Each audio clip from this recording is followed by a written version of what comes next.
Hello everyone, कैसे आप सब बहुत अच्छे होंगे। मैं बता दूँ, मैं भी बहुत अच्छी हूँ। ठीक है, तो आज हम जाएंगे डिपार्टमेंटल अकाउंटिंग। ठीक है, तो ये क्या होता है, ठीक है, ये कैसे काम करता है, इसमें क्या क्या रिकॉर्ड करते हैं, A to Z चीज़। ठीक है, ये हमारे एग्जाम्स में 14 मार्क्स का पूछा जाता है। ठीक है, तो सबसे पहले ये जानिए कि डिपार्टमेंट अकाउंटिंग का नाम से ये समझ आ रहा है ना कि डिपार्टमेंट वाइज होगा, है ना। जैसे कि जब हम हर डिपार्टमेंट के लिए फ़ाइनल रिज़ल्ट निकालते हैं, जैसे पीएल निकालते हैं, तो उसके लिए कुछ अकाउंट्स बनाते हैं। ये अकाउंट्स बनाते हैं, जैसे कि 3 अकाउंट्स बनते हैं। ठीक है, एक है डिपार्टमेंटल ट्रेडिंग अकाउंट,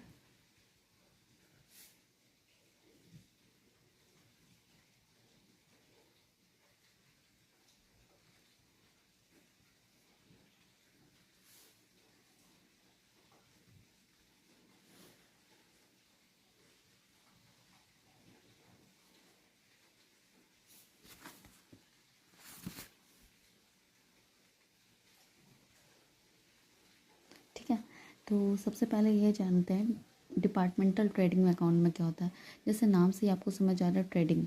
ठीक है, तो ट्रेडिंग का जैसे हम लोग जैसे ट्रीटमेंट करते हैं, ये अकाउंट बनाया इसलिए जाता है ताकि हर डिपार्टमेंट का ग्रॉस प्रॉफिट, नेट प्रॉफिट पता चले। ठीक है, मतलब ग्रॉस प्रॉफिट इक्वल टू क्या होता है, सेल्स माइनस COGS। ठीक है, तो ये जो फॉर्मेट है, ठीक है, ये ना टी कॉलम में बनेगा। मतलब टी कॉलम मैं बता रही हूँ कि ऐसे करके बनाओगे आप। ठीक है, जिसका जिसका जो जो होगा, ठीक है, मान के चलिए आपका एक्स है, ये वाई है, एक्स है, वाई है, तो हम लोग डेबिट साइड क्या रिकॉर्ड करते हैं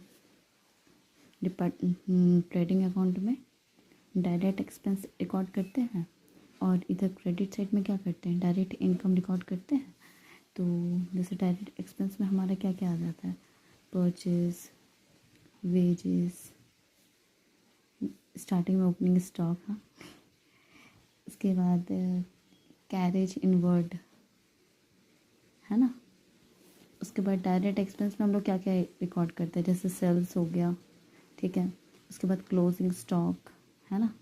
उसके बाद ये सारा निकल जाता है, तो हम लोग क्या करते हैं, अगर प्रॉफिट हुआ तो 2GP लिखते हैं, अगर लॉस हुआ तो बाय GL लिखते हैं, है ना। GL मतलब ग्रोस लॉस। ठीक है, उसके बाद